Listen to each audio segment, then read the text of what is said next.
It all started on a Tuesday. A very gray, very ordinary Tuesday in my little Chicago apartment.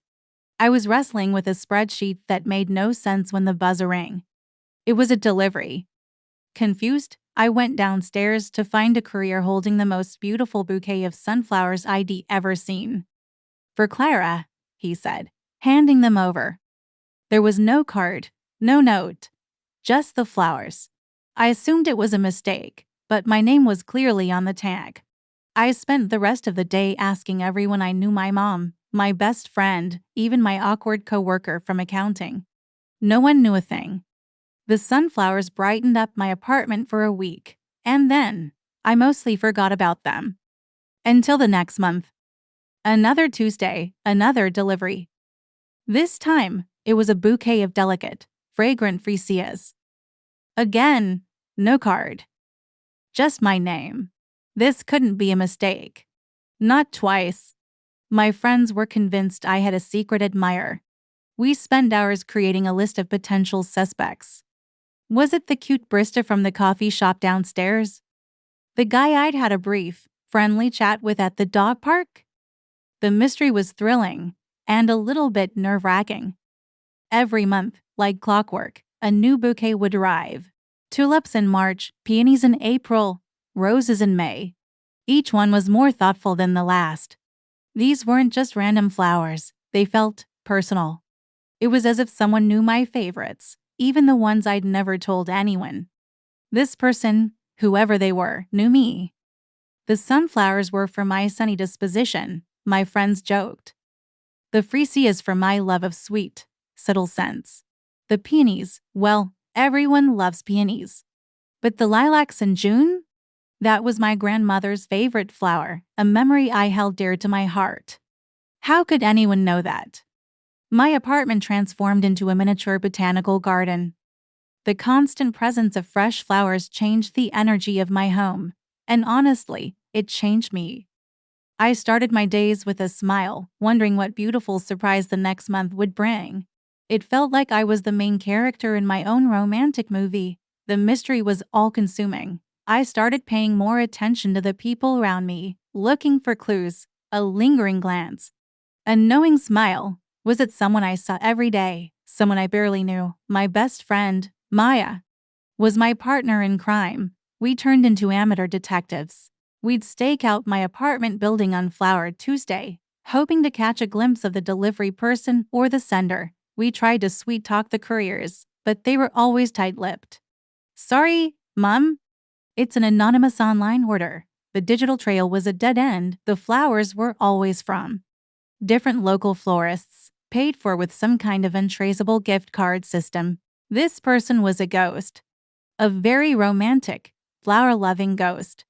One sweltering August afternoon, I received a bouquet of vibrant zinnias.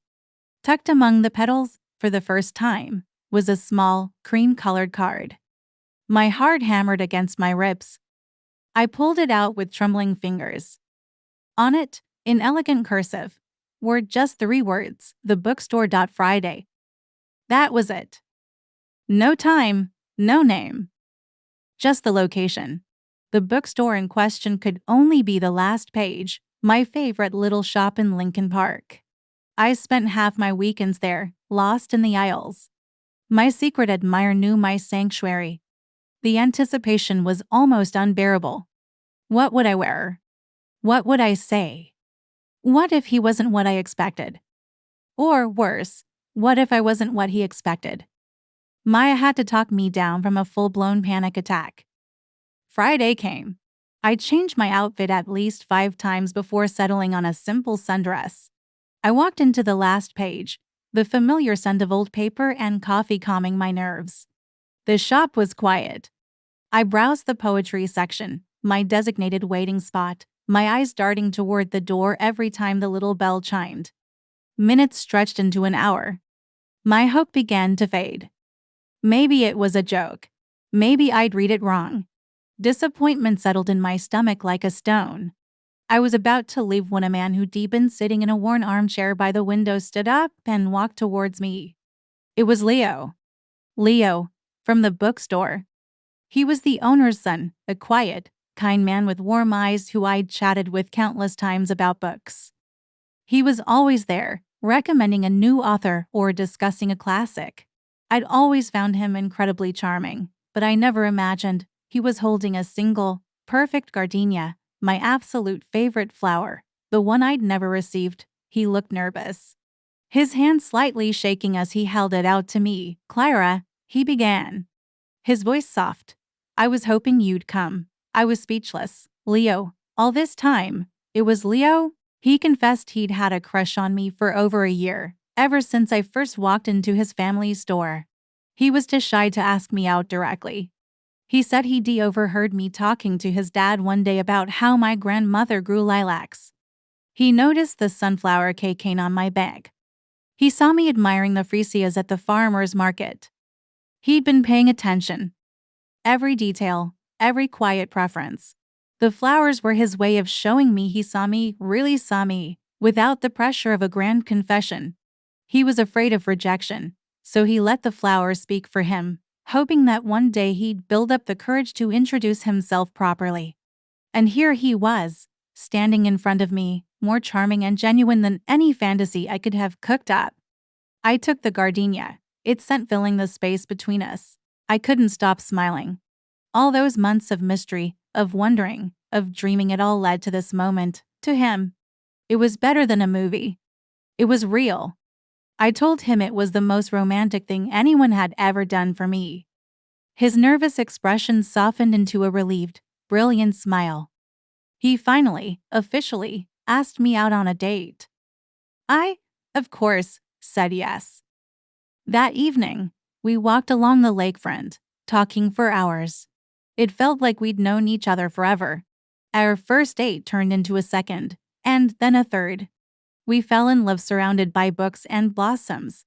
Every now and then, a surprise bouquet still shows up at my door, but now, I know who it's from.